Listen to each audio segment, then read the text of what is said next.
The following was recorded at the CCHF Conference 2023 in Cincinnati. Thank you. So, good morning, everyone. Woo. So, this looks like a kind of bootleg here, but I'm going to take the microphone off later and pass it around because I want to hear from you all as well as sort of talk and share what we've learned, because I think that that's the way we find new resources, right, and such. And so thank you for coming today. Why don't we pray? God, thank you for bringing us here today. We thank you for CCHF, for Steve and Christy, and the CCHF staff, the volunteers. God, what an amazing thing that you're doing.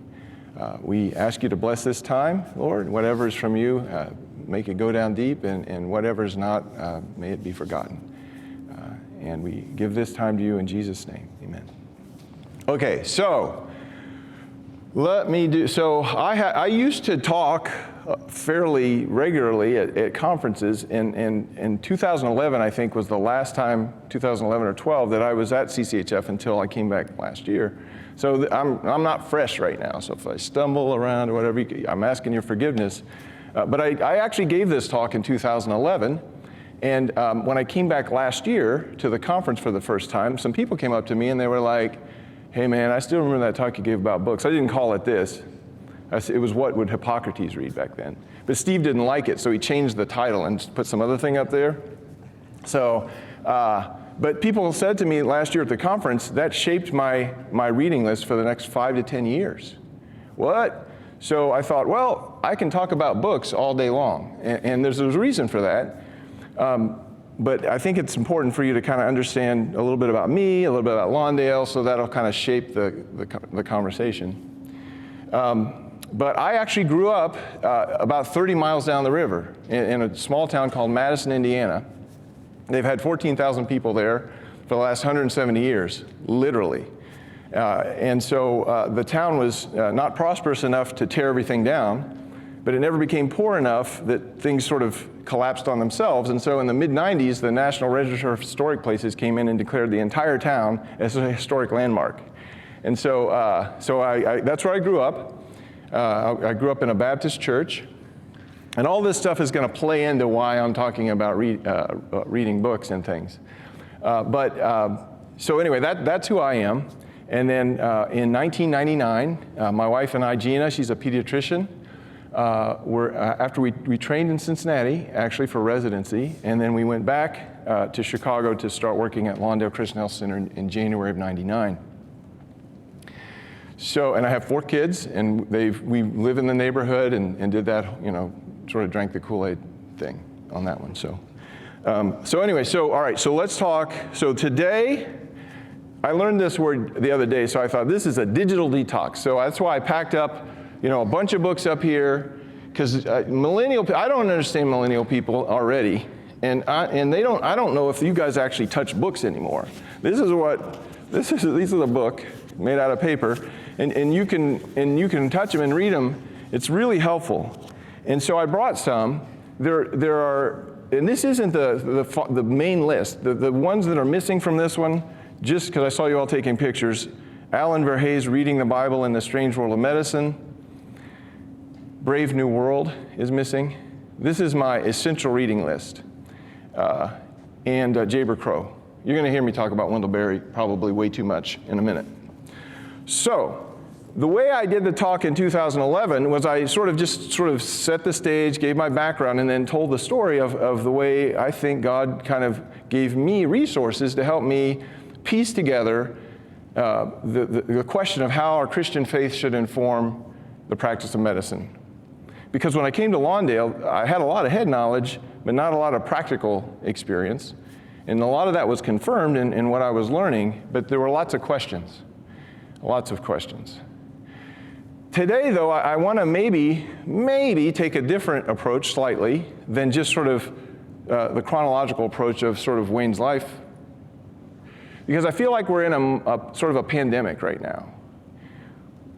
In the pandemic, and I'm no expert here. I don't know what I'm talking about, but I'm an observer. And I think the pandemic is that we all know that rates of depression and anxiety, especially in young people, are skyrocketing, suicide. And I don't know why that is. Certainly the pandemic had something to do with that, but I'm convinced, unless you all can prove otherwise, that the church's wholehearted, unchallenging acceptance of technology and its demands are paving the way to hell for all of us. And I'm not just talking about, Snapchat and sending like whatever you can send on Snapchat. I'm talking about the fact that, some of you all get 90, 100 emails a day, 90, 100 text messages a day. And it's not just that you can't read them, it's what's the expectation on the other side. People expect you to respond to them, or else somehow they feel that Pastor Brooks didn't hear my question. One of the books that gets mentioned fairly often is Margin, written by Swinson, right? And he said many years ago, he said, look, human beings we don't have the ability to take in the amount of information that we're now receiving, right? He looks at the amount of information sort of that was available to people for as long as we can predict that. And then what happened here in the last 100 years, right, is this spike, right? The most recent one would be something like a Google search. What's the one now that's freaking everybody out? Those chat artificial intelligence machines. We were demonstrating this the other day to Katie White at Los Angeles Christian Health Center, and I said to Pastor Brooks, ask it to write a sonnet, a Shakespearean sonnet about Los Angeles Christian Health Center, and it did in a second. And it was beautiful. What? We've got to think about technology and what's the proper use, and what informed by our Christian theology, what is our expectation? And the church should be leading the way in this, I think. So because of that, and Pastor Brooks again and I were talking about this, it seems like there's a lot of great stuff to celebrate here, but it also seems like if you start to sit down and get proximate with folks, you realize that a lot of people here are hurting. They're stressed out, whether it's about their work or whether it's about God's calling or whether it's about their own family. And so the other approach we could take is the approach, spoiler alert, when I asked a bunch of people, give me books that you would like to recommend that have been helpful to you, one name came up 10 times more than anybody else. I'm going to let you figure out who it is a little bit later. But we're gonna potentially take something that I learned, because he's on my list too. We're going to potentially take an approach that I think is helpful in one of his books. I'm trying to be like mysterious, right? Let me tell you a little bit about Lawndale. I know all you all have heard of it, but has anybody like not heard about, like seen the pictures and stuff? I'm going to take you on a quick tour, right? So my job, I'm the Chief Clinical Officer of Operations, right? I've been there for 24 years. I'm a family doc. But I'm probably the one that gives the most tours of anybody. We have 670 employees, and I'm like the Lawndale tour guide, right? So I'm going to give you a tour. But first, our mission is to show and share the love of Jesus by promoting wellness and providing quality, affordable health care for the Lawndale and neighboring communities. It's helpful, has nothing to do with books, but it's helpful that Jesus is right there in the top of our mission, because people always ask, as an FQHC, do people care? Whatever. And as long as you're upfront about your mission, right, it's cool. The people get in trouble when they try and slide it in on the back end. So I really appreciate our mission, and the health center started in 1984. The church that started, Lawndale Community Church, were studying the scriptures, and they were studying the great commandment, to love God and to love your neighbor as yourself. And they said, look, if as individuals we're supposed to love our neighbors as ourselves, what would it look like if a church loved its neighborhood? And they started to figure out, to list out some of the things, some of the needs in the neighborhood. And one of the first things they did was somebody donated a washer and dryer. So they put it in there and let folks from the community come and use it because it was a safe place to do your laundry. So that started in 78. In 1984, the health center opened. Now, I got different levels of tours. I got the 50-cent tour, got the dollar tour, and if I really am in my recruiting mode, I do the $1.50 tour. And the $1.50 tour stops right in here. So this is this old building, we call it Flavors. We bought it after the two owners had been murdered in broad daylight 6 months apart back in the early 2000s. But this now houses our central receiving. That's Cliff on the left and Israel on the right. He made me retake the picture because he said I need it to be really good, so that's a good picture. And when I want to do the $1.50 tour, I always stop in here. There's a whole group of people in there. So there are environment of care, people that clean the bathrooms. It's central receiving, so where all the stuff gets stored, and everything else, transportation.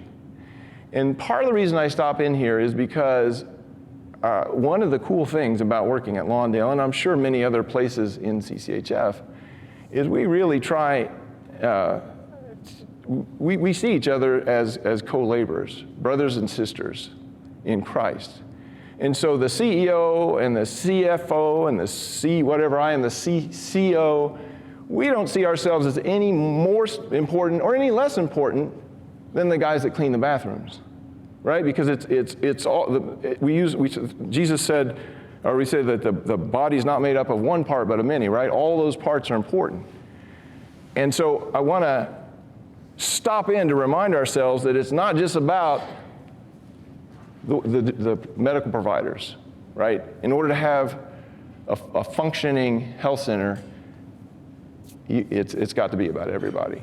And so I got their back, they got my back. So this is a $1.50 tour.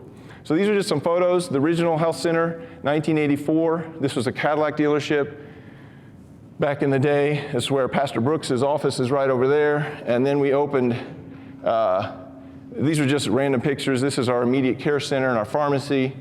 That's the outside picture of it. This was a Lutheran church that we renovated, and we built it like this so that we wouldn't have to take away the stained glass in the front. If you come in here in the waiting room, that's the front of the actual building, and there's stained glass. And this is one of our sites where Dr. Huggett works in partnership with Breakthrough Urban Ministries. They also run 2 homeless shelters, a men's and a women's shelter, which are probably some of the better run shelters in the city. The reason I'm showing you this is because I would like to think, and I believe it's true, that another really amazing thing about working at Lawndale, what I love, is we ask this question: how should our Christian faith inform the way we renovate buildings? When I came to Lawndale in 1991, before I started medical school, there was no building at Lawndale or in the church made of glass. Everything was covered because they were afraid that people were going to break the glass. But guess what the waiting room looked like on the inside? Right? It didn't look like Northwestern's waiting room. It looked like a waiting room for poor folks. And so we started, and this is a lot of credit to Bruce Miller, our former CEO, we started asking questions about the nature of God, about how our Christian faith teaches us that everybody deserves dignity, right? That God is He's the God of beauty, right? And so we started to try to build buildings that reflected that. Now, it's nice that we can do that, right? Because not everybody has the resources to be able to do that, and it's all God's grace, right? But when you have the resources, what we try and do is create spaces that speak to the dignity so that it doesn't look like this is the clinic for poor folks. The other thing we do is this building, when we bought it, had no windows in it. And when Bruce and I first talked about it, our great plan was to tear it down and make a parking lot. But when we thought of the need to expand our services, and so we said, okay, we're going to put immediate care in here and pharmacy. And the architects usually come in, this is the inside of the building, and they say, why do you want to renovate this building? It's way cheaper just to tear it down and build something new. And again, maybe we're wrong, but we have this idea that if we do that, the message we're giving the neighborhood is, the way to make this neighborhood nice is to tear down all the old stuff. And right or wrong, maybe this is too romantic, but part of what we try to do is when we can, we renovate them, even if it's more costly. Because then the folks that have been there come in and they say, I remember coming in here, well, I'll show you the farm in a minute. The farm was a Sherwin-Williams building back in the 50s. And we have folks that come in and say, I used to buy my paint in here. And so there's a connection. And the connection, but there's also a statement. It's to say, you don't have to tear everything down, right? God's a restorer of broken walls. And it's what he does for us too. And so we got all of this messed up thinking from these books and from people that have taught us that. This is our fitness center.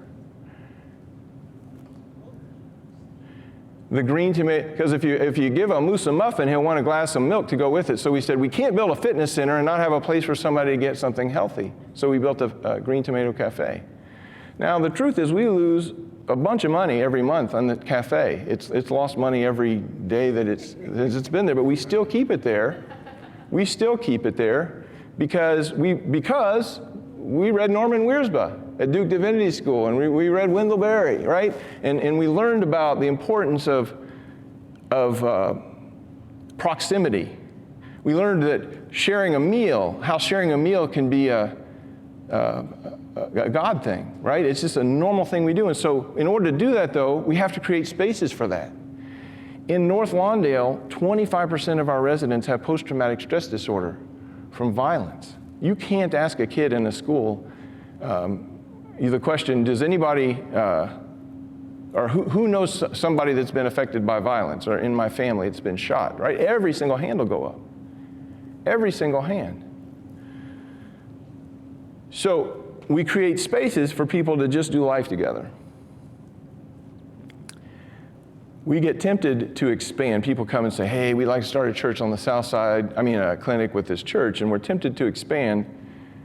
But sometime in the last 15 years, we decided our model was going to be to go deeper versus wide.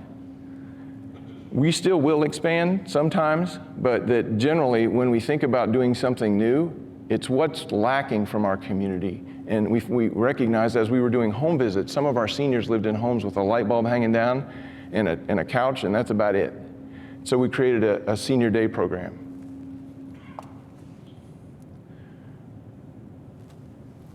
I got asked to speak at the University of North Carolina Medical School in 2009, and I went down and talked to some students, and they invited the Duke students over, and I had this obsession with Duke Divinity School back then, so I told them that, and then this dude who was a professor at the Divinity School said, hey, man, your fantasy may not be too crazy. You want to come back and give a talk on health as reconciliation with Richard Payne and Alan Verhey. You guys may or may not know who they are, but that was like asking me if I want to be on a pickup team with Michael and Scotty. I mean, are you kidding me? I didn't deserve to be carrying their sandals, and here I got to come down the next year. And then I met this dude, Norman Wiersbe, who's a professor, and I took a little course on the theology of creation, and he challenged us there to think different. He challenged the church to think differently about the food system and the injustice in the food system. Now, we all know that medicine has its limits. We know that the social determinants of health, in America especially, are really the main drivers of chronic disease. Diabetes in North Lawndale is 3 times the national average. And for whatever reason, we had already done the fitness center, but food wasn't on our radar screen until Norman Wiersbe. I'm going to give Wendell Berry credit, too, because we read his poems in the Duke Gardens.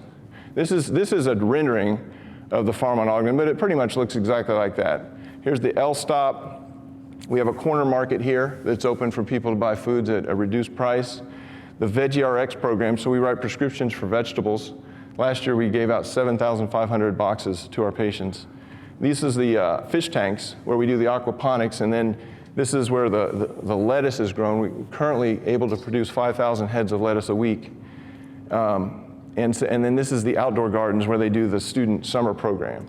There's another program in here where they train ex-offenders. So it's called the core training program, and so you have to have a criminal record in order to qualify, but if you do, they put you through a training program and you have a they have a 75% success rate for getting people in sustainable jobs. These are pictures of it. This is what it looks like at night. This is Ogden Avenue, Route 66. And this is the market, this is VeggieRx, and these are the tilapia there. We could also talk about Hotel 166. In 2013, 2014, God brought Dr. Huggett, I think he's here, Dr. Huggett to us. Get ready, because I'm going to ask you to tell a story a little bit later. And he said, it was like a bait and switch. We hired him. He'd been the CMO of another organization, and then, I think it was literally after, he goes, well, I don't know, I'm not saying that you have to do this or anything, but I kind of have this other thing I'm interested in. We're like, what's that, Dr. Huggett? And he said, well, I developed a program for caring for people experiencing homelessness.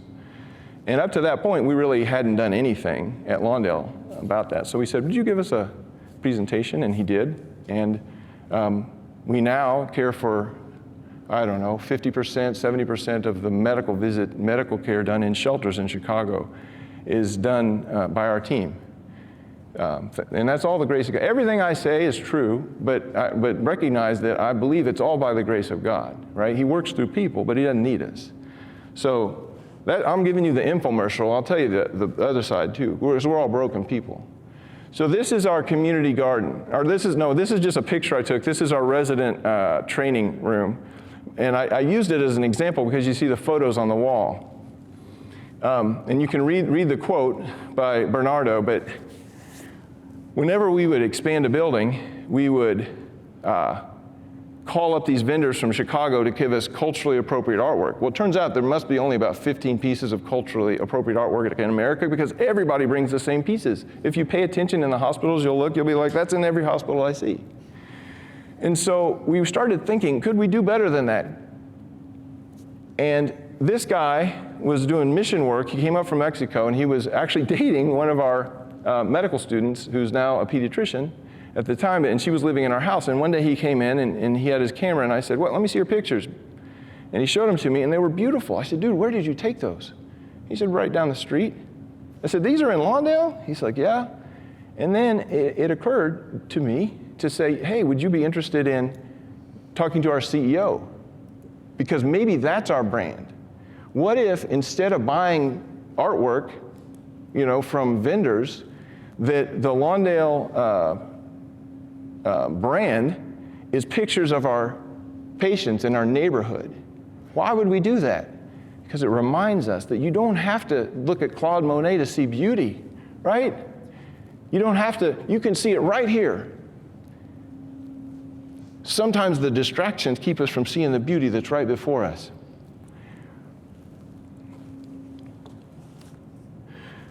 So before we're going to move into me asking people what they recommended. But before we get there, so remember I told you, back in the day, we went chronologically. And the reason was because ever since the beginning of time, Lawndale has allowed students to come through. I went through there in 1995 with my wife, Gina. And when I came there in 99, students were coming, but in 2006, we started an intern program for gap year people. And so we hired 2 of them. And it was such a success that we hired 2 more the next year. And that was such a success that we hired, I think, 15 more the next year. Like it just exploded. Many people who was in, or there's have some interns in here? I saw somebody. Andrew's an intern. A lot of them are on their way to med school. Some of them are on the way to nursing school. Some of them are on their way to work in public health. But I would say that's one of the most helpful things that we've ever done. It helps Lawndale, but it also, I think, blesses the folks who come through there. How do I know that? Yesterday, 3 or 4 former interns, some of whom were here 10 years ago, 12 years ago, texted me where they matched for their fellowship or their residency. I had even forgotten that it was match day at that point. There's a connection that gets made, right? And it's precious. But what we learned from these folks is they were hungry to connect their theology with the practice of medicine. And I was too. Anybody heard of Mark Knoll? professor at Wheaton, wrote The Scandal of the Evangelical Mind, right, in the late 90s. I think it got a bunch of book awards. Here, he was a professor of history. He's one of the leading experts on the history of the church in America, was at Wheaton College, then went to Notre Dame. Here's the first line of The Scandal of the Evangelical Mind. The scandal of the evangelical mind is that there is no evangelical mind. In 2008, there was a Pew study on religion in America. And I have been quoting and saying, somebody told me J.I. Packer said this, but I don't actually think he did, because I just looked it up, and it says that Michael Lindsay, anybody know who Michael Lindsay is? You got any Taylor people here? Nothing? So he's now the president of Taylor, but he was a sociologist at Rice, and he looked at this survey on religion and medicine and made the statement, religion in America is 3,000 miles wide and 1 inch deep. So I'm learning this, right? And as I'm coming to Lawndale, I'm seeing things and having questions about my faith because of situations that I'm in with patients that I had no answers to. But I was convinced that there had to be answers somewhere. And so I started listening to, going to conferences, to CMDA conferences, trying to figure out, like, what has helped people figure out how to do this work. There's a guy in the CMDA called John Patrick.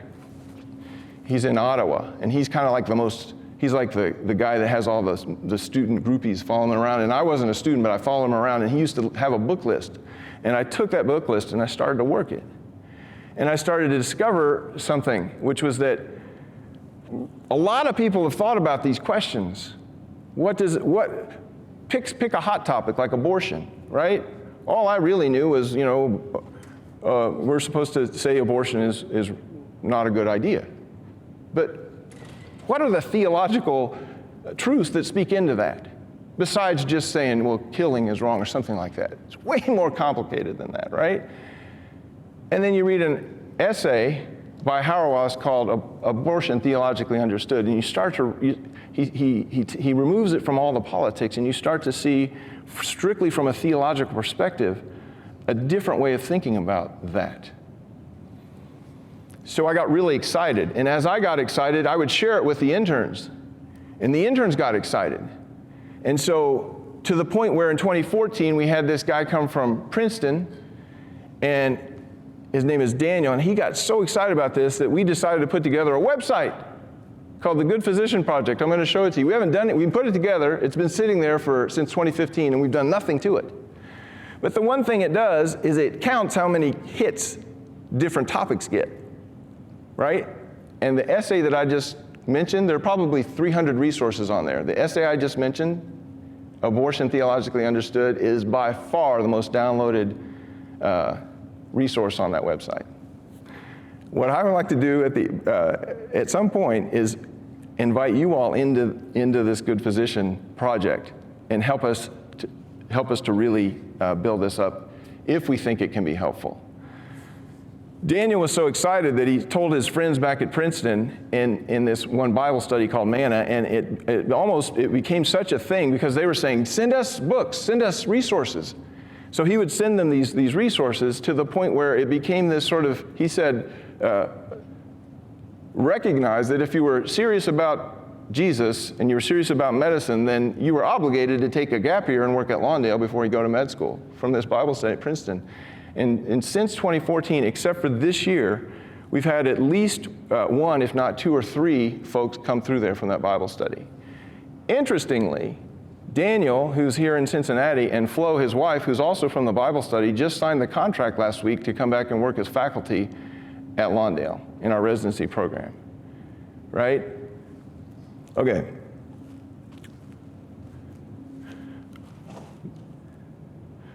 So, Paul Tillich, anybody know Paul Tillich? Theologian. He said, the fatal pedagogical error is to throw answers like stones at the heads of those who have not yet asked the questions. I mean, how many of you all been given a book by somebody, this really helped me, and you read it and you're like, nothing. Somebody gave me Health as Membership by Wendell Berry years ago, and I read it and I was like, meh. I know you've experienced this too when you read the scriptures. How many times you've read some Bible verse 700 times, and the 701st time you read it, you're like, what? The strategy here is if I'm from a small town. I don't even know if they do this anymore, but in my little small town, in July 4th, they used to have parades, and they would have these, these floats come through, and people would have buckets of candy, and you'd go, they just throw candy. So my strategy in this one is to throw candy, resources at you in hopes, because I don't know where you are, right? I don't know where you are.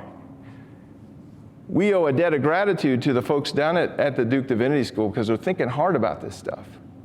And so for them, they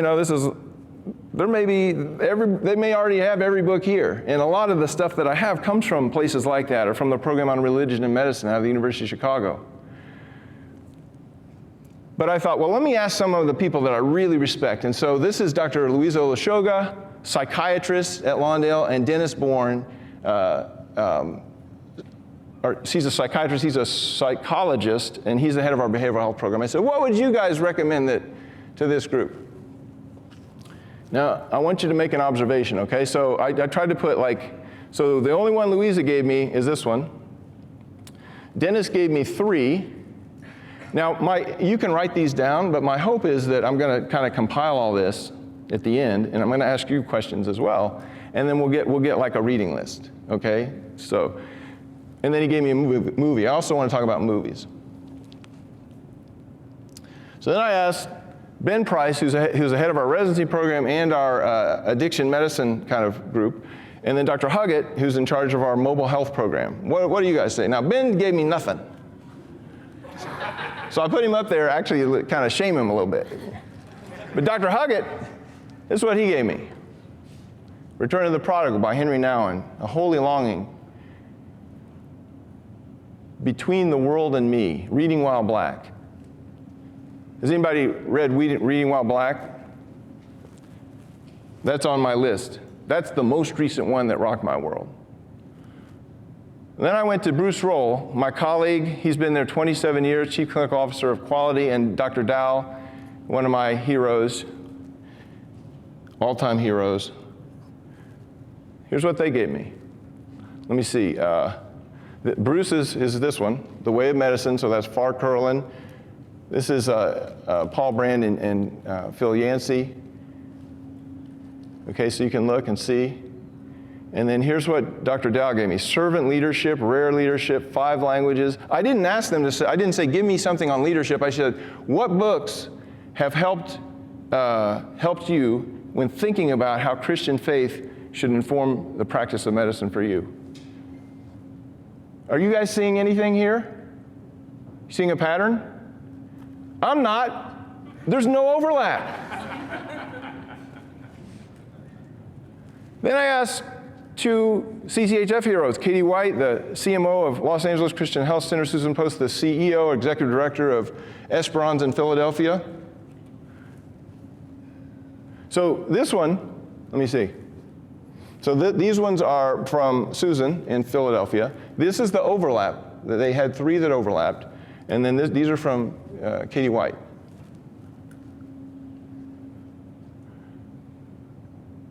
There's no pattern. But there is a pattern. There's one thing, one commonality. What is it? Dude, when I gave that in 2011, I'm not sure anybody said Henry Nouwen's name one time. Have you guys heard his name here at the conference? Katie mentioned it. Henry Nouwen comes up everywhere. Dr. Huggett. What? So, remember I told you, that we can go chronologically or we can take it a different way. So Henry Nouwen, so here's my list. C.S. Lewis, never heard of the guy till I was in college. Really helped me. Then, of course, all those other people that come with C.S. Lewis, Charles Williams and Chesterton and all those people. Then, the next one for me was Peter Kraft, Catholic philosopher at Boston College. The book was Making Sense of Suffering. The next one, I said to Far Curlin back in the day, hey man, if you had one book, this was a long time ago, if you had only one book, what would it be to read? Reclaiming the Body, Christians and the Faithful Use of Modern Medicine. This was the next one for me. by a Catholic pediatrician and a Methodist theologian. The next one was Wendell Berry, my obsession with Wendell Berry. I got to meet him. He lives right down the river from here. And we got to Daniel, the guy from Princeton, wrote him a letter. He's a Luddite. And he said, hey, can we come and see you? And he said, sure. And so we went down and saw him back in 2014 and hung out on his porch for a while. When you come to Lawndale, if you interview as a provider, you'll get, if you're lucky, an agenda for the day and a copy of Health as Membership by Wendell Berry. Why? Mainly because of this one phrase. He says, I believe that I believe that community, in the fullest sense, is a place in all its creatures. And to speak of the health of an isolated individual is a contradiction in terms. What? That shaped me. The next one, anything by Stanley Hauerwas. The Christian's primary commitment is not to cure, but to care. Now, for some of you guys, remember, I'm maybe throwing stones and you haven't asked the question yet, you're like, whatever, dude. But if that's true, it changes everything. If the story is true, if God really did come and dwell among us, it doesn't just change how we think about bioethical issues, it changes everything, in my opinion. Flannery O'Connor was once quoted as having said, you shall know the truth, and the truth shall make you odd. And I wonder, are we as odd as we ought to be? I heard Stanley Hauerwas speak at University of Chicago, and at the end of this lecture, it was a group on religion and medicine, so it wasn't a Christian group. But the last thing he said is, he said, and if Christians in America would do health care as Christians ought to, the practice of medicine wouldn't look anything like what it looks like today. And then he walked off the stage. And everybody's like, come on back up. So he came back up there, and they're like, dude, what are you talking about? You can't just do that. And he thought for a minute, and he said, they said, what would that look like? How would we do things differently? And he said, well, we could start by telling the truth. And he walked off the stage. Come on, right? So I told you I wasn't going to do the chronological thing, and here I'm doing it. But I'm working up to 2018 when I finally read Life of the Beloved by Henry Nouwen. I'd never read anything by him. I was standing on the banks of Lake Michigan holding a spot to celebrate my son's high school graduation, and I thought I'm gonna hold the spot there because you can make a fire there, right there on Lake Michigan, but you have to get there early. It was a Sunday morning, and I thought I'm gonna have to sit here for a long time, so I got Life of the Beloved.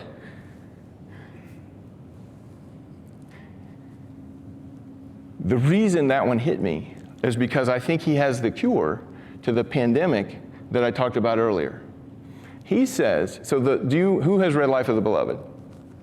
Life of the Beloved is a response to a question that some of his secular friends, mostly secular Jewish friends from New York, said, hey man, we know you. You know we don't buy the religion piece, but you're a good guy and you're a good writer. So if there was just one thing for us to know, what would it be? And so Life of the Beloved is his response to that. And the basic answer is, I want you to know that you're loved by God, that you're God's beloved. But here's the practical part. He says, just knowing, even if you can accept that you're loved by God, that's just the beginning. Because the rest of your life, you've got to develop this idea. You've got to let God work that into you, because the world's going to tell you the exact opposite. The world's going to tell you you're not smart enough, you're not handsome enough, you're not skinny enough, you're not fast enough, you're not clever enough. You don't deserve to be there. One of the former interns that I told you about, you won't know who it is because there have been hundreds of them, but he texted me yesterday. This guy hadn't been there for years. And he said, I didn't get a position that I expected to get. Would you pray for me? And I said, I asked him what he recommended. Guess what he said? Life of the Return of the Prodigal by Henry Nouwen. I said, some dude told me to read this book, which I listened to as I came down from Chicago in the car. And I said, one of the things I'm learning from that book, because he says the same thing in that book, he says, don't listen to the world, because they're going to tell you you're not good enough. And I texted him back. Right? He had just told me to read the book. Now he asked for prayer, and I said, don't listen to the world who tells you you're not good enough, you didn't deserve that. And I said some more things, and then the response back, you have no idea how helpful that is to me, how significant that is to me. Thank you. So, how much time do we have? What time is it? I'm just getting started. So, I was going to say, what if the way we approach resources is thinking like Henry Nouwen? What if we think of resources as ways that we can continue to learn, yes, about how Christian faith informs the practice of medicine, but more specifically, so that we can be reminded of who we are. You know when I was reminded of who I was? I bet some of you guys can resonate with this. Oh, I skipped one of the people that significantly impacted me. Brooke said to me a few years ago, he gave me Just Mercy, and he said, hey man, you should read this one. I never heard of it. A year and a half later, I was on an airplane, and I finally had time to read, and I opened it up. First chapter, right? That one rocked me. Not because anything was particularly surprising, but because, and I don't know if you all felt like this yesterday, but I did, it sort of, it reminded me that the work we're doing is worth it. It didn't have to be about medicine. It was about, I felt like I knew all those people that he was talking about. I just knew them from the exam room perspective, right? But he talks about proximity and all the things that we say are important. And hearing it from a different perspective outside of medicine really helped me to feel like what I was doing was, because this is our life. Choosing to work in this world is a step in downward mobility, right? We have an OBGYN who I'm sure when she came here to us from private practice took a $250,000 pay cut. We have 130 providers at Lawndale. I surveyed what their medical debt is. We have 4 or 5, I can't quite remember if it's 4 or 5, that have over $500,000 of medical debt. So choosing, even though we pay pretty well, we pay $140,000, just so you know. People will never tell you what they make, right? I'll tell you guys whatever you want to know. So just so you know, we're not Esperanza over there in Philadelphia. You know, those guys are like, they're still doing the Francis of Assisi kind of thing down there. I'm just teasing. Is she here? Susan's awesome. No, when I came to Lawndale, I made $68,000, which back then was not very much, even then. And so over the years, though, we have changed the way we think about, partly because we have resources to do it. So, but even that, you can go and work at a hospital in DuPage County, just a few miles away, starting as a family doc for $225. Now, if you're somebody who is the first person to go to college and maybe the first person to go to medical school in your family, and you can work at Lawndale for $140,000, and you have $500,000 of debt, or you can work, and then the work is not going to be as challenging, just a few miles away in a nicer neighborhood for $225, that's something. When I chose family medicine, I went to medical school because I thought God was calling me to surgery. When I chose family medicine at the University of Chicago, one of my mentors, who's a very prominent academic today, when I told him, he said, what a waste of talent. What a waste. So choosing this work, you're not going to get accolades from the academy. You're not going to make as much money. It's going to be harder work. So you got to have something that sustains you, right? And I think what sustains us is our belief that God calls us to this. Frederick Buechner says, the place where your heart's deep gladness and the world's deep need meet, that's the place to which you are called. Where your heart's deep gladness joins the world's deep need. I asked a couple other people that I really respect, and I'm just going to read them. One is here, Tiffany Borio was our director of nursing for years and now is working in spiritual formation and what? I'm giving you a plug right now. Thank you. What is it? Soul care for people working in health. Soul care for people working in healthcare. She's amazing. So here's what Tiffany said. She gave me one book, Braiding Sweetgrass, Indigenous Wisdom, Scientific Knowledge, and the Teachings of Plants. What?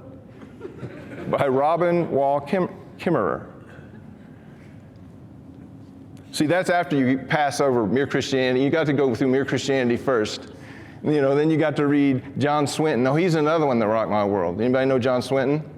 He was a psychiatric nurse in Scotland, and now he's a theologian, and he speaks a lot about disability. Oh, thanks for asking. Where do you think that the church has missed out, Detmer? Oh, thanks for asking. Well, here's what I think. I think that it is in the world of the theology of disability. Remember how we talked about being proximate? I have 4 kids. My second son, I had a stroke at birth. I deliver babies, and the first baby I ever see with a stroke at birth was my guy. He has cerebral palsy. He's 22 now. Nothing like being proximate to put that on your radar screen. Theology of disability. I appreciated the talk yesterday on embodiment and thinking about our bodies. But I think the church is, just go and look at the numbers of people who are blind or people who are deaf and their church attendance and things. It's not good. The other place we've missed it, I think, is on indigenous people, right? And I appreciate Danny and Callie yesterday and one more person, I forgot her name, gave a nice talk challenging CCHF to think about healthcare for indigenous folks. I mean, we got a lot to do, with Brian Stevenson showed us how far we have to go. And the other one that rocked my world was Myron Glick's talk last year, his plenary. Did you guys hear that one? About racism and how Medicaid and Medicare were like, what? Interesting. Casey, I asked Casey also. Casey was she was our director of behavioral health for a while now.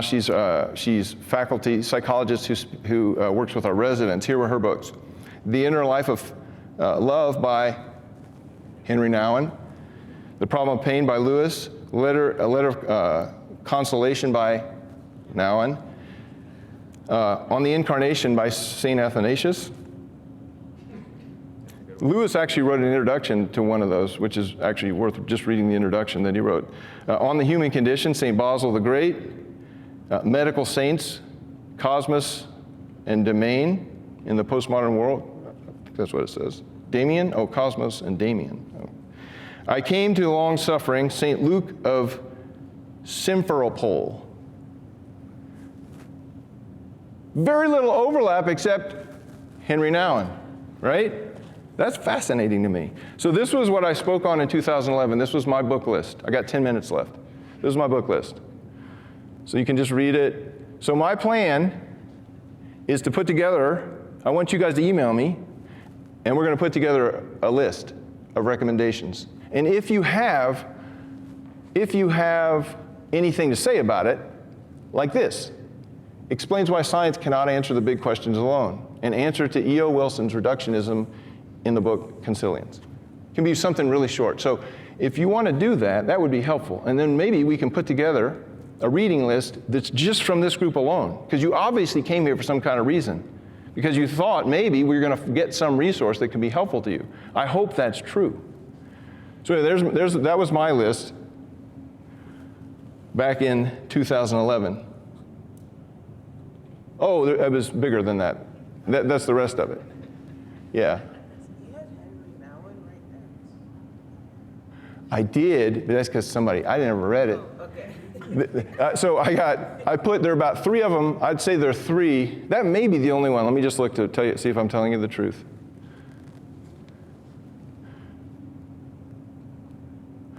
That's the only one on both of those pages that I hadn't read. I probably put him up there because I probably didn't even know who he was back then. Because I did ask people, right? Well, and at that point, I had these students coming through.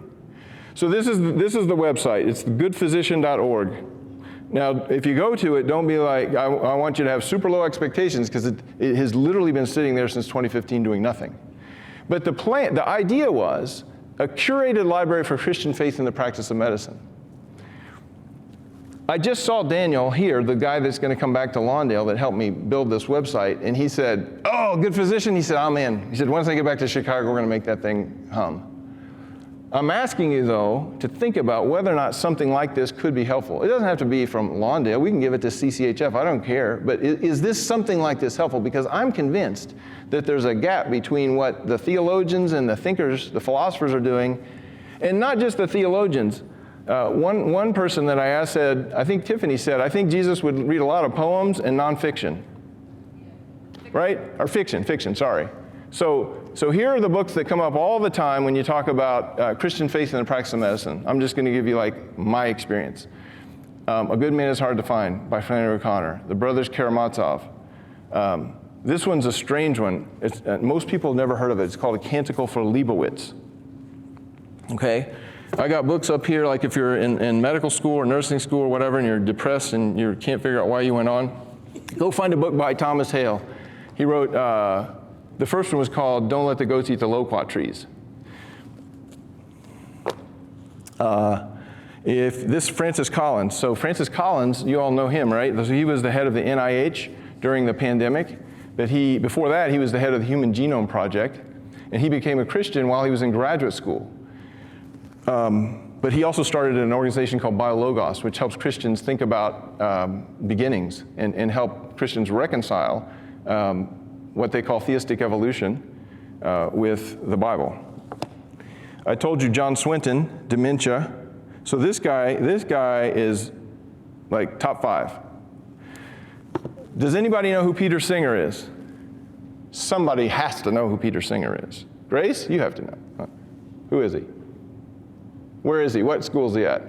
Oh, he's in Australia, right? Well, he's from Australia. He's probably one of the top 3 leading ethicists in the world. He's at Princeton. And he's very famous because he wrote things like this. I think that people should be able to kill their child up to about several weeks of age for any reason. And I think Christians read that stuff and they're like, man, that guy's like sick in the head, right? And I think that I grew up being told, don't read stuff like that because, it's bad. But now I'm not so sure. I think that Christians, at least some, have an obligation to not just read stuff written by Christians.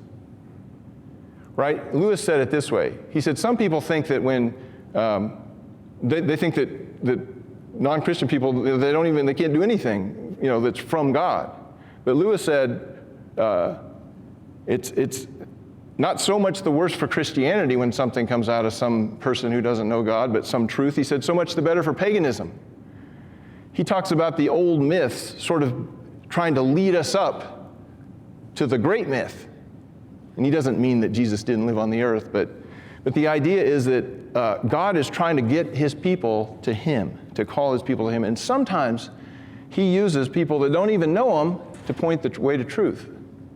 So one of the things that Nouwen says that we need to do after we can, even if we can accept that we are God's beloved, is we need to put ourselves in communities, surround ourselves with people that remind us that we are God's beloved. One of my oldest son is in graduate school now. We've been talking about this for several years. One of his experiences of doing this is that some of the people that remind him most of who he is in God are not his Christian friends. Interesting, right? All right, we don't have any time left, so I don't know. Let me see what I put up here. Oh, so this is how it looks. So it's divided into topics. And then if you click on a topic, disease and suffering, you'll see the resources, right? Now, I don't have the whole book on there. Sometimes it just takes you to Amazon to show you the book. But if there's an essay or something, then you can get the essay and download it. And then, so this is just like the copy of the first few things on it. And then we have the network. So there are a lot of folks that don't know there are people out there doing really good work, right? And so if you just matched at Baylor, maybe it would be nice to know that there's a Center for Mental Ethics and Health Policy there, right? Or if you, and these are just some random ones. This guy's a psychiatrist in Colorado who writes about mental illness informed by Christian faith. So that's my email address. So I want you to email me recommendations. It can be books, it can be movies, it can be poems, it can be lectures. Was anybody else like hugely moved by Brian Stevenson? Hugely? I knew what he was going to say, and I still cried like 50 times through that thing. It's just nice to be reminded that maybe we're not crazy, that maybe this stuff is actually true, because the world's telling us otherwise, isn't it? Does anybody, I'm going to stop now here and ask if anybody's willing to share a resource for them, recognizing that you may be sharing it and there's only one person in here who it helps. But if it's one person, then it's worth it. And then we'll try, and if you'll email me that, we'll make a book list. Will anybody ask a question or especially share a resource? It can be a movie. I really like John Perkins. One of John Perkins' most recent books, I think He Calls Me Friend. It's a very simple book. It's a very simple book, but it's a very, I think, reflective of how John Perkins' overall philosophy and what, things that brought us together here at CCHF. The only reason I'm sticking this there is because it goes on the recording. John Perkins. So Dr. Huggett said anything by John Perkins. So this just shows you like how different we are, right? I've read John Perkins, and that's cool, but it wasn't one that moved me.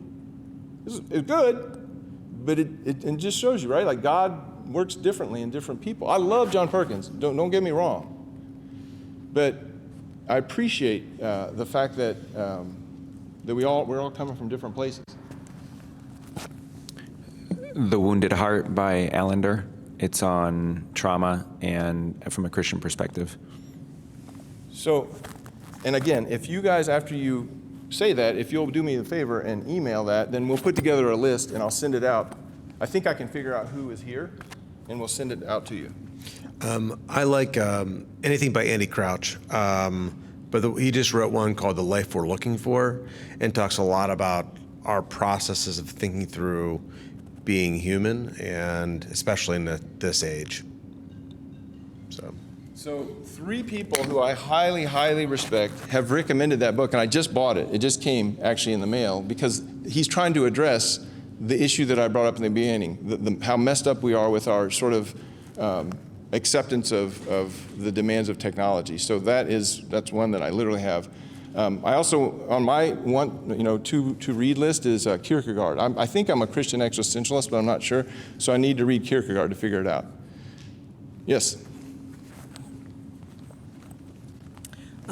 Black Man in a White Coat. I don't know the author, but Okay, we'll look it up. Okay. Black man, and you'll send it to me. Promise? Bible says you're not supposed to promise. I'm just kidding, I'm messing with you. In the Company of the Poor by Paul Farmer and Gustavo Gutierrez. Yeah, Paul Farmer. Of course, I read Mountains Beyond Mountains. That was hugely encouraging. Thank you for that. Wendell Berry, for fiction, his Port William series really helped me to understand incarnational living and the sense of place, that you can be called to a sense of place.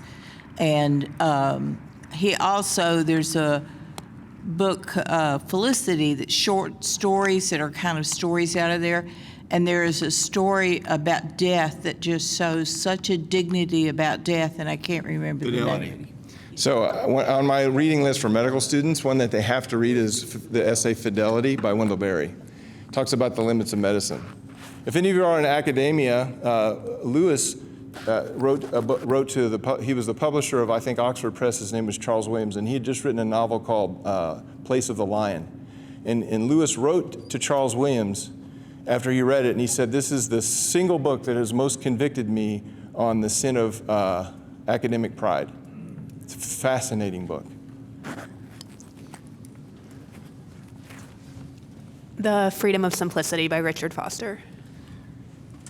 So, here's my confession.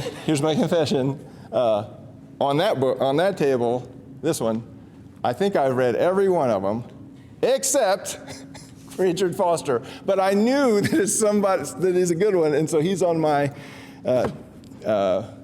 must-read list as well. A lot of people have talked about Richard Foster. Anybody else? You guys can leave if you need to, but we'll just keep going until people give us all their resources. I hesitate to recommend this one because it's written to a younger audience, but it's applicable for all of us. But Everything Sad is Untrue by Daniel Neri. Yeah. I've never heard of that. What is it? It's a story of a Persian immigrant family and what they go through being refugees, and how he grew up outside the Christian faith, but just sees through relationships that the way God ordained relationships, he sees redemption in the future. Yeah. Thank you very much. Will you email me? Yeah. Okay. Anybody else?